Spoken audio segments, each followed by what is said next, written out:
آپ نے رمضان میں جو اعمال کیے، نمازیں پڑھی، تلاوتیں کی، رکوع سجود کیا، قیام کیا، ذکر و اذکار کیا، استغفار کیا، دعا مناجات کی، اس کی حفاظت آپ نے کی. شوال کی پہلی تاریخ سے لے کر کے آج تک آپ اپنا جائزہ لیں کہ آپ سے کتنی عصر کی نمازیں فوت ہو گئی. جس نے نماز عصر کو ضائع کر دیا، نماز عصر جس سے فوت ہو گئی، نماز عصر جس نے چھوڑ دی جان بوجھ کر کے، گویا کہ اس نے اپنے اہل و عیال کو بیابان جنگل و صحرا میں لے جا کر کے چھوڑ دیا. فلا يطلبنكم الله من ذمته بشيء. اے لوگوں سنو، کہ ہرگز ہرگز اللہ تبارک و تعالی تم سے کہیں اپنے ذمے کے بارے میں نہ پوچھ لے. فانه من يطلبه من ذمته بشيء يدركه. اور سنو، جس سے پوچھ لیا، جس سے مطالبہ کر لیا، جس سے سوال کر لیا اپنے ذمے کے بارے میں، ثم يكبه على وجهه في النار. تو اس آدمی کو ہم دے منہ کے بل جہنم میں دھکے دے کے گرا دیں گے، منہ کے بل اسے جہنم میں کھسیٹ کر دیں گے. ذرا غور فرماؤ کہ وہ آدمی جس نے فجر کی نماز پڑھی، کسی بھی مسلمان کے لیے روا نہیں کہ اس فجر کی نمازی کو، جس نے نماز باجماعت ادا کی ہے، جس نے فجر کی نماز پڑھی ہے، اس آدمی کو کوئی گالی دے دے، اس آدمی کو کوئی برا بھلا کہہ دے، اس آدمی کو کوئی ناجائز نقصان پہنچا دے، اس آدمی کو کوئی ناجائز تکلیف پہنچا دے، ایسے آدمی سے اللہ تبارک و تعالیٰ نپٹ لے گا. ایسے آدمی سے اللہ تبارک و تعالیٰ نپٹ لے گا. اللہ تبارک و تعالیٰ ایسے آدمی سے سوال کرے گا، ارے اللہ کے نیک بندو، تم نے نمازیں پڑھی رمضان میں، اور تمہاری نمازوں نے یہ بتلا دیا کہ تم اللہ کے متقی بندے ہو، تم گناہ نہیں کر سکتے، کیونکہ نماز اس بات کا ضامن ہے، ان الصلاۃ تنہا عن الفحشاء والمنکر، کہ جس نے نماز قائم کی، اس کی نماز اس کی نماز سے بے حیائی سے، بری باتوں سے، منکرات سے، منہیات سے روک دیتی ہے. تم نے روزوں کی حالت میں تم نے رمضان میں نمازیں پڑھی، ذرا دیکھو کیا تمہیں نماز سے برائی سے روکا نہیں، بے انصافی سے روکا نہیں، ظلم سے روکا نہیں، جھوٹ سے روکا نہیں، مگر اب کیا ہو گیا کہ تم اسے جھوٹ کی طرف، اسے ظلم کی طرف، اسی نادانی کی طرف اور اسی حرام راستوں کی طرف تم چلنے لگے ہیں. نحمده ونستعينه ونستغفره ونعوذ بالله من شرور أنفسنا ومن سيئات أعمالنا. من يهده الله فلا مضل له ومن يضلل فلا هادي له. وأشهد أن لا إله إلا الله وحده لا شريك له وأشهد أن محمدا عبده ورسوله. يا أيها الذين آمنوا اتقوا الله حق تقاته ولا تموتن إلا وأنتم مسلمون. يا أيها الناس اتقوا ربكم الذي خلقكم من نفس واحدة وخلق منها زوجها وبث منهما رجالا كثيرا ونساء. واتقوا الله الذي تساءلون به والأرحام إن الله كان عليكم رقيبا. يا أيها الذين آمنوا اتقوا الله وقولوا قولا سديدا يصلح لكم أعمالكم ويغفر لكم ذنوبكم، ومن يطع الله ورسوله فقد فاز فوزا عظيما. أما بعد فإن خير الحديث كتاب الله وخير الهدي هدي محمد صلى الله عليه وسلم، وشر الأمور محدثاتها وكل محدثة بدعة وكل بدعة ضلالة وكل ضلالة في النار. وقد قال الله عز وجل في كلامه المجيد والفرقان الحميد: أعوذ بالله السميع العليم من الشيطان الرجيم من همزه ونفخه ونفثه. بسم الله الرحمن الرحيم. حافظوا على الصلوات والصلاة الوسطى وقوموا لله قانتين. سبحانك لا علم لنا إلا ما علمتنا إنك أنت العليم الحكيم. رب اشرح لي صدري ويسر لي أمري واحلل عقدة من لساني يفقهوا قولي. رب زدني علما اللهم ارزقني فهما.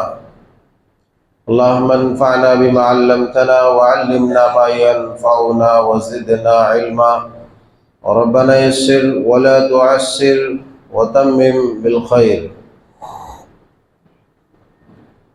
اللہ وحدہ لا شریک، مالک کائنات، خالق ارض و سما، مدبر جہاں کے لیے ہر طرح کی حمد و ثنا، بزرگی و برتری سزاوار ہے. اسی کے لیے ہر طرح کی عبادات خاص ہے، جو تنہا بلا شرکت غیر ہر شے کا خالق و مالک، رازق و کفیل ہے، جس نے ہم سب کو اپنی بے شمار مخلوقات میں سے منتخب فرما کر انسان بنایا اور انسانوں میں سے اسلام کا پابند بنایا۔ اسلام کا پابند بنانا یہ اس کی مہربانی خاص ہے، اسی لیے اس کی اس مہربانی پر ہمیں ہر حال میں اسی کی حمد کرنی چاہیے اور اسی کی عبادات کو خالص کرنی چاہیے اس کے لیے۔ فللہ الحمد ولہ الشکر سبحان اللہ وبحمدہ سبحان اللہ العظیم۔ اللہم صلی علی محمد وعلی آل محمد کما صلیت علی ابراہیم وعلی آل ابراہیم انک حمید مجید۔ اللہم بارک علی محمد وعلی آل محمد کما بارکت علی ابراہیم وعلی آل ابراہیم انک حمید مجید۔ عزیزان گرامی، نوجوانان قوم ملت، خواتین ملت اسلامیہ، نماز مسلمانوں کی زندگی کا ایک حصہ ہے، بلکہ ایمان کا ایک حصہ ہے۔ اگر نماز سے انسان پہلو تہی اختیار کرے تو ایسی صورت میں وہ آدمی اپنے ایمان میں نقص کرتا ہے، اپنے ایمان سے پہلو تہی اختیار کرتا ہے، کیونکہ اللہ تبارک و تعالیٰ نے خود اپنے کلام پاک میں اس بات کی وضاحت فرمائی ہے کہ نماز ایمان ہے۔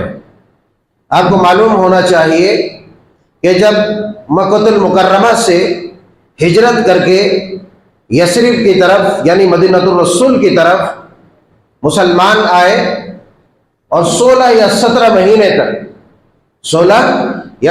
مہینے تک مسلمان فلسطین کی طرف یعنی بیت المقدس مسجد اقصیٰ کی طرف منہ کر کے نماز پڑھتے رہے 16 یا 17 مہینے تک۔ اس بیچ نبی آخر الزماں جناب محمد رسول اللہ صلی اللہ علیہ وسلم کی یہ خواہش تھی کہ اللہ تبارک و تعالی مسلمانوں کا قبلہ مکۃ المکرمہ کو بنا دے، مسجد حرم کو، اور خود حضرت عمر فاروق رضی اللہ تعالیٰ عنہ کی بھی یہی خواہش تھی، بلکہ اللہ تبارک و تعالیٰ نے قد نرى تقلب وجهك في السماء فلنولينك قبلة ترضاها، اللہ تعالیٰ نے بیان فرمایا نبی کریم صلی اللہ علیہ وسلم کی اس خواہش، اس چاہت کا یہاں پر کہ بار بار آپ دیکھتے آسمان کی طرف کہ ہمارا قبلہ بیت المقدس کے بجائے مسجد حرام ہو جائے۔ آخر کار اللہ تبارک و تعالیٰ کا حکم آیا، اور ایسے وقت میں حکم آیا کہ ابھی بعض مسجدوں میں نماز چلی رہی تھی، عصر کی نماز، بلکہ آج بھی قباء کے آس پاس وہ مسجد موجود ہے جس کو مسجد القبلتین کے نام سے جانا جاتا ہے۔ مدینے سے نماز پڑھ کر کے ایک آدمی آیا اور وہ آواز لگانے لگا کہ آج سے قبلہ تبدیل ہو گیا، قبلہ تبدیل ہو گیا، کدھر ہو گیا؟ بلکہ بیت المقدس سے تحویل ہو کر کے مسجد حرام کی طرف قبلہ ہو گیا، یعنی مسجد حرام مسلمانوں کا قبلہ ہو گیا۔ تو نماز کی حالت ہی میں لوگوں نے اپنا قبلہ بدل لیا، اس لیے اس مسجد کا نام مسجد القبلتین کہا گیا ہے۔ یہ تمہید باندھنے کی اصل وجہ یہ ہے کہ جب قبلہ تحویل ہو گیا، قبلہ تبدیل ہو گیا، تو اب چونکہ منافقین کو ایک شوشہ مل رہا تھا مسلمانوں کے خلاف منافقین کو ایک شوشہ چاہیے تھا، شک چاہیے تھی کہ کیسے مسلمانوں کو بدنام کریں۔ بہرحال شور مچانے لگا، بلکہ بعض مسلمان بھی کہنے لگے اچھا قبلہ تو بدل گیا، مگر اس قبلے سے پہلے جو بیت المقدس کی طرف ہم نے منہ کر کے نماز پڑھی ہے ان نمازوں کا کیا ہوگا؟ منافقین کا الگ شور تھا کہ اب دیکھو ایک نیا فیصلہ آ گیا، اس نئے دین میں نیا فیصلہ آ گیا، اتنے انبیاء آئے، قبلہ اب تک فلسطین تھا، مسجد الاقصیٰ، بیت المقدس، لیکن اب نیا فرمان جاری ہو گیا کہ قبلہ اب وہ نہیں رہا۔ اس لیے آپ دیکھتے ہوں گے جب سے لڑائی چل رہی ہے تب سے لوگوں کے منہ پہ کیا ہوتا ہے؟ قبلہ اول، قبلہ اول کے تحفظ کے لیے، قبلہ اول کی حفاظت کے لیے. اسی لیے قبلہ اول اس کو بولتے ہیں کہ اس سے پہلے مسلمانوں، اہل اسلام سے پہلے، یعنی خود مدینہ میں قبلہ تحویل ہونے سے پہلے بیت المقدس ہی ہمارا قبلہ تھا، اس لیے قبلہ اول اس کو کہا جاتا ہے. تو بہرحال یہ شوشہ جب منافقین نے چھوڑا تو مسلمان چونکہ اپنی ایک ایک نیکی کے ضیاع پر حسرت و افسوس کے دریا میں غوطہ زن ہوتے تھے. ان کو افسوس لگا اور چیمی گوئیاں کرنے لگے، آپس میں باتیں کرنے لگے کہ آخر کیا ہوگا ہماری ان نمازوں کا جو ہم نے بیت المقدس کی طرف منہ کر کے پڑھا ہے. اللہ تبارک و تعالیٰ نے وہی نازل فرمائی وَمَا كَانَ اللَّهُ لِيُضِيعَ إِيمَانَكُمْ إِنَّ اللَّهَ بِالنَّاسِ لَرَءُوفٌ رَحِيمٌ. فرمائے مومنوں کی جماعت، اللہ تبارک و تعالیٰ تمہارے ایمان کو ضائع نہیں کرے گا، تمہارے ایمان کو ضائع نہیں کرے گا. معنی یہ ہوا کہ اللہ تبارک و تعالیٰ نے اس نماز کو، جس نماز سے آج بیشتر مسلمان پہلو تہی اختیار کرتا ہے، جس نماز سے بھاگتا ہے، جس نماز کو ترک کرتا ہے، اس نماز کو اللہ تبارک و تعالیٰ نے ایمان سے تعبیر کیا. معلوم یہ ہوا کہ اگر نماز میں کوتاہی ہماری زندگی میں ہے تو گویا کہ ہمارے ایمان کا ایک حصہ ہم نے ضائع کر دیا، ہمارے ایمان کا ایک حصہ ہم نے ضائع کر دیا. بلکہ فرمایا الصلاۃ عماد الدین فمن ہدمها ہدم الدین. یہ صلاۃ، یہ نماز دین کا کھمبا ہے، دین کا ستون ہے، دین کا پلر. فمن ہدمها ہدم الدین، جس نے اس کو ڈھا دیا، گرا دیا، اس نے دین کو ہی ڈھا دیا، اس نے دین کو ہی گرا دیا. اللہ، جس نے نماز کو، جو اسلام کا، دین کا ایک ستون، ایک کھمبا، ایک پلر ہے، اس پلر کو جس نے ڈھا دیا اس نے دین کو ڈھا دیا. فمن ہدمها ہدم الدین، جس نے اس پلر کو، اس کھمبے کو، اس ستون کو توڑا ہے اس نے دین کو توڑ دیا. یہاں بھی دین کا ستون قرار دیا گیا اور پھر اللہ تبارک و تعالیٰ نے خود اسے ایمان قرار دیا کہ نماز جسے تم معمولی سمجھتے ہو، اے مسلمانوں تمہاری زندگی کا حصہ، تمہارے ایمان کا حصہ یہ نماز تمہارا ایمان ہے. وما كان الله ليضيع ايمانكم ان الله بالناس لرؤوف.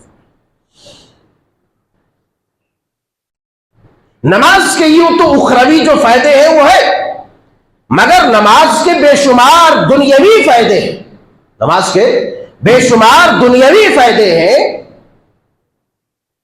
میں فی الحال دنیاوی فائدے کی طرف نہیں جاتا. ایک حدیث پاک کوٹ کرتا ہوں جو صحیح مسلم شریف کتاب و مواضع الصلاح کے اندر موجود ہے.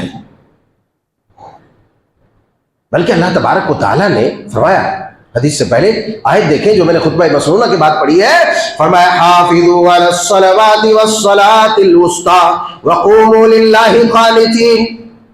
حافظوا علی الصلوات والصلاة الوسطى، فرمایا کہ نماز کی صلاۃ وسطیٰ کی حفاظت کرو. یہ صلاۃ وسطیٰ کیا ہے؟ نبی کریم صلی اللہ علیہ وسلم کے حدیث پاک سے یہ معلوم ہوتا ہے کہ جو غزوہ احزاب کے موقع پر جب مشرکین کی لڑائی شدت اختیار کر گئی، مدینے کے اوپر تقریباً 10,000 سے زائد کا لشکر جرار چاروں طرف سے حملہ آور تھا. اس موقع پر نبی کریم صلی اللہ علیہ وسلم کی نماز، مسلمانوں کی نماز لڑائی کی وجہ سے تاخیر ہو گئی. کیا ہو گئی؟ تاخیر ہو گئی. صلاۃ عصر تاخیر ہو گئی، نماز چھوٹی نہیں، نماز میں تاخیر ہو گئی. آپ علیہ الصلوۃ والسلام نے ارشاد فرمایا اور بددعا کی، اللہ تبارک و تعالیٰ ان لوگوں کے گھروں کو، یعنی ان کے قبروں کو آگ سے بھر دے. اللہ اکبر، ان کے گھروں کو آگ سے بھر دے جنہوں نے ہماری نماز میں تاخیر کرائی. اسی حدیث پاک میں اسے صلاۃ الوسطیٰ سے تعبیر کیا ہے. جو صلاۃ الوسطیٰ یعنی درمیانی نماز، عصر کی نماز. صلاۃ وسطیٰ درمیانی نماز، عصر کی نماز. آج ہم عصر کی نماز سے کس قدر غافل ہیں، عصر کی نماز سے کس قدر غافل ہے.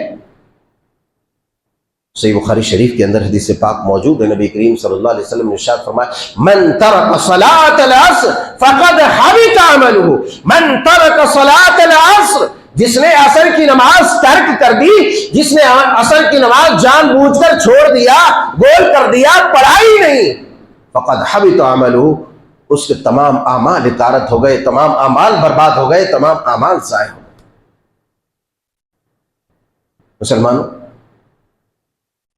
مسلمانوں، آپ نے جو کچھ اعمال کیے اس کی حفاظت کا بندوبست کیا آپ نے رمضان میں جو اعمال کیے، نمازیں پڑھی، تلاوتیں کی، رکوع سجود کیا، قیام کیا، ذکر و اذکار کیا، استغفار کیا، دعا مناجات کی، اس کی حفاظت آپ نے کی۔ شوال کی پہلی تاریخ سے لے کر کے آج تک آپ اپنا جائزہ لیں کہ آپ سے کتنی عصر کی نمازیں فوت ہو گئی، کتنی عصر کی نمازیں فوت ہو گئی۔ بلکہ صحیح بخاری کی دوسری حدیث پاک کے اندر ہے تو اے فات الصلاۃ العصر، جس نے نماز عصر کو ضائع کر دیا، نماز عصر جس سے فوت ہو گئی، نماز عصر جس نے چھوڑ دی جان بوجھ کر کے، گویا کہ اس نے اپنے اہل و عیال کو بیابان، جنگل و صحرا میں لے جا کر کے چھوڑ دیا۔ فَكَأَنَّمَا وُطِرَ أَهْلُهُ وَمَالُهُ، گویا کہ اس نے اپنے اہل و عیال، اپنے بیوی بچوں کو بیابان، جنگل و صحرا میں لے جا کر کے چھوڑ دیا۔ اب ہم میں سے کون ہے وہ آدمی جو اپنے بیوی بچوں کو، جس سے ساری دنیا سے بڑھ کر کے محبت کرتا ہے؟ کیونکہ بعض دفعہ تو آج کے مسلمانوں کی یہ کیفیت ہے کہ اللہ رسول کی محبت ٹھکرا دیتے ہیں اپنے اہل و عیال کی محبت پر، اللہ رسول کی محبت۔ اب ایسا آدمی کون ہوگا، ایسا دانا آدمی، ایسا عقل مند آدمی جو اپنے بال بچوں کو درندوں کے سامنے، بھیڑیوں کے سامنے لے جا کر کے جنگل میں تنے تنہا، ارے نہیں رہے بھیڑیا، نہیں رہے درندہ، نہیں رہے شیر، نہیں رہے چیتا، مگر کون ہے وہ آدمی جو چاہے گا کہ اپنے بال بچوں کو لے جا کر کے جنگل میں چھوڑ دے؟ کوئی نہیں چاہے گا۔ صرف صلاۃ عصر کی یہ کیفیت ہے، صلاۃ عصر کی یہ کیفیت ہے۔ بلکہ صحیح بخاری کے اندر تو حدیث پاک موجود ہے، لن یلج النار احد، لن یلج النار احد، ہرگز ہرگز وہ آدمی نار میں، جہنم میں داخل نہیں ہوگا۔ کون آدمی؟ جو صلی قبل طلوع الشمس وقبل غروبها، جو آدمی، جس آدمی نے فجر کی نماز پڑھی، یعنی سورج نکلنے سے پہلے کی نماز، سورج نکلنے سے پہلے کی نماز فجر کی نماز ہے، اور سورج غروب ہونے، ڈوبنے سے پہلے کی نماز یعنی نماز عصر جس نے پڑھی، نماز عصر، نماز فجر جس نے پڑھی، جس نے اہتمام کیا، وہ آدمی جہنم میں نہیں جائے گا، وہ آدمی جہنم میں نہیں جائے گا۔ من صلی البردین سے کہیں پر تعبیر کیا کہ جس نے صلاتیں، ٹھنڈی نمازیں، یعنی دو ٹھنڈی نمازیں، نماز عصر اور نماز فجر کا جس نے اہتمام کیا، اللہ اکبر۔ اب سوچیں کہ نماز عصر، صرف ایک نماز عصر کی کیا اہمیت ہے، اور اگر پوری 5 نمازوں کی ہم اہمیت کو جاننا چاہیں تو بس صرف آپ فجر کی سنت پر آپ نظر ڈالیں، صرف فجر کی سنت پر آپ نظر ڈال لیں، فجر کی سنت پر آپ نظر ڈالیں، فرض پر نہیں۔ میں ابھی فرض پر آ رہا ہوں، پہلے سنت کی ایک جھلک میں آپ کو دکھاؤں۔ حدیث پاک کے اندر ہے من صلی رکعت الفجر، جس نے 2 رکعت فجر کی پڑھی، یعنی فجر کی 2 رکعت جس نے سنت پڑھی، تو گویا کہ اس کے پاس دنیا اور دنیا کے اندر جتنے بھی ساز و سامان، جتنے بھی دھن دولت، جتنے بھی خزانے ہیں، جس پر سورج طلوع ہوتا ہے، ان تمام چیزوں سے بہتر ہے۔ اللہ اکبر۔ مطلب یہ ہوا کہ ایک آدمی کو ساری دنیا کے خزانے اسے مل جائیں، ساری دنیا کے خزانے اسے مل جائیں، ساری دنیا کے خزانے اسے مل جائے، اور اس سے فجر کی 2 رکعت سنت چھوٹ جائے، تو یہ بڑا نقصان ہے جو فجر کی 2 رکعت چھوٹ گئی۔ اب آپ اندازہ لگائیے آپ اندازہ لگائیے فجر کی 2 رکعات سنت کی کیا اہمیت ہے. اللہ اکبر کبیرہ. اب ہم فرض کی طرف آتے ہیں. تھوڑا سا ہماری زندگیوں میں جو نمازوں کی قدر رہ گئی ہے، اتنے حادثات، اتنے مسائل، اتنی تنگیاں، اتنی بدحالیاں اور اتنے بلائیں وبائیں، ساری چیزیں ہمارے سامنے، ہماری نگاہوں کے سامنے منڈلا رہی ہے، مگر اس کے باوجود ہمارا ایمان اس قدر گیا گزرا ہو گیا، ہم اس قدر بے حس ہو گئے ہیں کہ اللہ اکبر کبیرہ ہے، اس قدر بے حس ہو گئے کہ ہمیں احساس تک نہیں ہوتا، احساس تک نہیں ہوتا. ساری دنیا میں شور ہے اور بدماشوں کے مظالم ہیں، بدماشوں کے ظلم ہیں جو ڈھائے جا رہے ہیں. صحیح مسلم شریف کتاب و مواضع الصلاۃ کی وہ حدیث پاک اب میں آپ کے سامنے رکھنے لگا. حضرت جندب بن عبداللہ رضی اللہ تعالیٰ عنہ بیان فرماتے ہیں، عن جندب بن عبداللہ رضی اللہ تعالیٰ عنہ قال قال رسول اللہ صلی اللہ علیہ وسلم من صلی الصبح فهو في ذمة الله فلا يطلبنكم الله من ذمته بشيء فإنه من يطلبه من ذمته بشيء يدركه ثم يكبه على وجهه في نار جہنم. میں نے کہا یہ حدیث پاک کتاب و مواضع الصلاۃ مسلم شریف میں موجود ہے. معنی کیا ہوا؟ معنی کیا ہوا؟ حضرت جندب بن عبداللہ رضی اللہ تعالیٰ عنہ روایت بیان فرماتے ہیں کہ رسول اکرم صلی اللہ علیہ وسلم نے ارشاد فرمایا. کیا ارشاد فرمایا؟ من صلی الصبح، کہ جس نے صبح کی نماز پڑھی، جس نے، بعض روایتوں کے اندر ہے من صلی الصبح فی جماعت، جس نے جماعت کے ساتھ صبح کی نماز، فجر کی نماز پڑھی، فَهُوَ فِي ذِمَّةِ اللَّهِ، وہ اللہ کے ذمے میں آ گئے، وہ اللہ کے ذمے میں آ گئے، اللہ کے گارنٹی میں، اللہ کی نگرانی میں وہ بندہ آ گیا، اللہ کی نگرانی میں. اس لیے آپ نے فرمایا فَلَا يَطْلُبَنَّكُمُ اللَّهُ مِن ذِمَّتِهِ بِشَيْءٍ، کہ اللہ تبارک و تعالیٰ کہیں تم سے اپنے ذمے کے بارے میں کچھ پوچھ نہ لے. آپ نے کسی کا ذمہ لیا، کسی چیز کی نگرانی کی ذمہ داری لی. اب جس نے آپ کو ذمہ داری سونپی، اگر کسی نے اس میں ٹیس ٹاچ چھیڑ چھاڑ کیا تو آپ اسی سے پوچھا جائے گا کہ بھائی آپ کیا دیکھ رہے تھے، کیا کر رہے تھے، آپ کیا دیکھ رہے تھے، کہاں کھوئے تھے، آپ کیوں کسی کو چھوڑے دیا. آپ ہی سے تو سوال ہوگا نا، آپ ہی سے سوال ہوگا. اللہ کے نبی صلی اللہ علیہ وسلم خبردار کر رہے فَلَا يَطْلُبَنَّكُمُ اللَّهُ مِن ذِمَّتِهِ بِشَيْءٍ، اے لوگو سنو کہ ہرگز اللہ تبارک و تعالی تم سے کہیں اپنے ذمے کے بارے میں نہ پوچھ لے.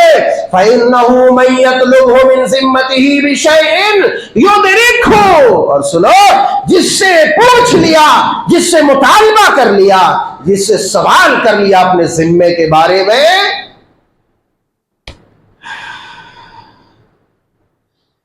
فَإِنَّهُ مَن يَطْلُبْهُ، جس سے سوال کر لیا، طلب کر لیا، مِن ذِمَّتِهِ بِشَيْءٍ يُدْرِكُهُ ثُمَّ يَكُبُّهُ عَلَى وَجْهِهِ فِي النَّارِ، تو اس آدمی کو ہم دے منہ کے بل جہنم میں دھکے دے کے گرا دے گا، منہ کے بل اسے جہنم میں گھسیٹ کر پھینک دے.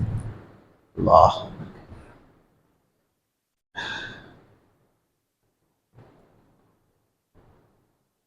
ایسے تو کوئی معمولی چیز ہے، کوئی بہت بڑی چیز نہیں ہے نا. اب اس پر میں ایک واقعہ آپ کو بتاتا ہوں.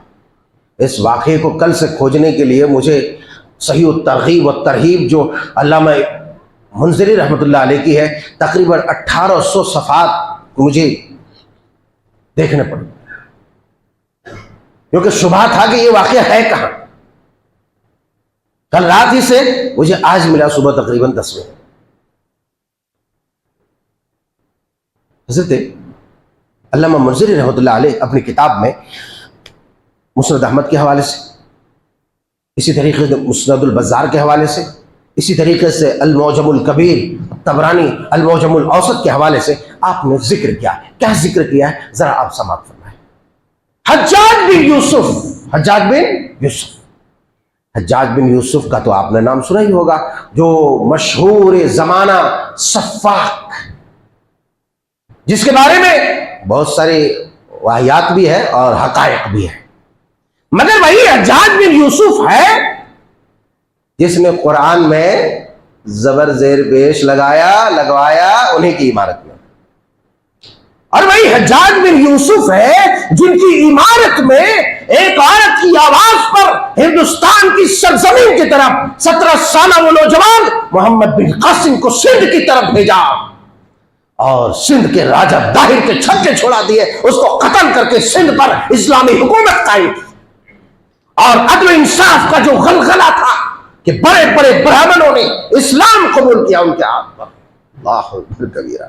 محمد بن قاسم رحمۃ اللہ علیہ، محمد بن قاسم رحمۃ اللہ علیہ، نام جاننا چاہیے، ہم نام بھی نہیں جانتے اپنے اسلاف کے.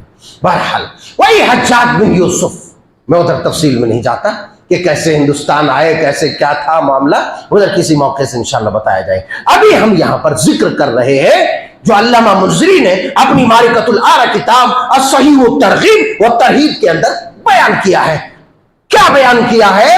کہتے ہیں اس حدیث کے ضمن میں کہ حجاج بن یوسف نے ان الحجاج امر سالم بن عبداللہ بن عمر رضی اللہ تعالی، کہتے ہیں کہ حجاج بن یوسف نے سالم بن عبداللہ بن عمر حضرت عمر بن خطاب رضی اللہ تعالی عنہ کے پوتے جناب حضرت سالم رحمہ اللہ جو کبار تابعین میں سے، اس کے لیے تو اتنی بات کافی ہے کہ وہ عمر رضی اللہ تعالی عنہ کے پوتے ہیں. حضرت عبداللہ جیسے جلیل القدر عالم دین، عالم ربانی، صحابی رسول کے بیٹے ہیں. سالم بن عبداللہ کو حکم دیا. کس نے حکم دیا؟ حجاج بن یوسف نے. ان الحجاج امر سالم بن عبداللہ بن عمر بقتل رجل، ایک آدمی کے قتل کا. اب حجاج اتنا خطرناک جلوہ والا تھا کہ ان کے سامنے لوگوں کا پر مارنا، ان کی آنکھوں میں آنکھیں ڈالنے کی مجال کسی میں نہیں تھی، کسی میں نہیں تھی. مجال تھا کہ درباریوں میں سے کوئی ان کے آنکھوں میں آنکھیں ڈال، اس قدر جلال والی شخصیت تھی. انہوں نے حکم دے دیا سالم بن عبداللہ بن عمر تاکہ فلاں کو قتل کر دیں. چل لے کر کے چلے گئے. اصلیت الصبح، کیا تو نے فجر کی نماز پڑھی؟ قال الرجل نعم، آدمی نے کہا ہاں میں نے فجر کی نماز پڑھی ہے. فانطلق، چل واپس آئے حجاج کے پاس. یہ جرت تو کوئی صحابی رسول ہی کر سکتا ہے نا، یہ جرت. اور سالم بن عبداللہ ابن عمر رضی اللہ تعالیٰ عنہ کے بڑے واقعات حجاج بن یوسف کے. حجاج بن یوسف سے وہ باتیں منوائی جو عام آدمی نہیں منوا سکتا. بہرحال آچھو لے کر کے واپس آئے. حجاج نے دیکھا ارے اسے تو میں نے قتل کرنے کے لیے بھیجا تھا، تو نے قتل نہیں کیا. کہا کہ نہیں میں نے قتل نہیں کیا. کہا کیوں؟ کہا کہ حدثنی ابی انه سمع رسول اللہ صلی اللہ علیہ وسلم من صلى الصبح فکان من جوار اللہ یومہ. فرمایا کہ میرے باپ یعنی عبداللہ ابن عمر رضی اللہ تعالیٰ عنہ کے فرزند ارجمن حضرت عبداللہ رضی اللہ تعالیٰ عنہ بیان کرتے ہیں کہ آپ علیہ الصلوۃ والسلام نے یہ حدیث بیان فرمائی جو عبداللہ ابن عمر نے سنی. عبداللہ ابن عمر بیان فرماتے ہیں کہ نبی کریم صلی اللہ علیہ وسلم نے فرمایا من صلی الصبح، کہ جس نے صبح کی نماز پڑھی، جس نے فجر کی نماز پڑھی، فکان من جوار اللہ یومہ، وہ آدمی اس دن اللہ کی پناہ میں چلا گیا، اللہ کی جوار میں، اللہ کی ذمہ داری میں، اللہ کی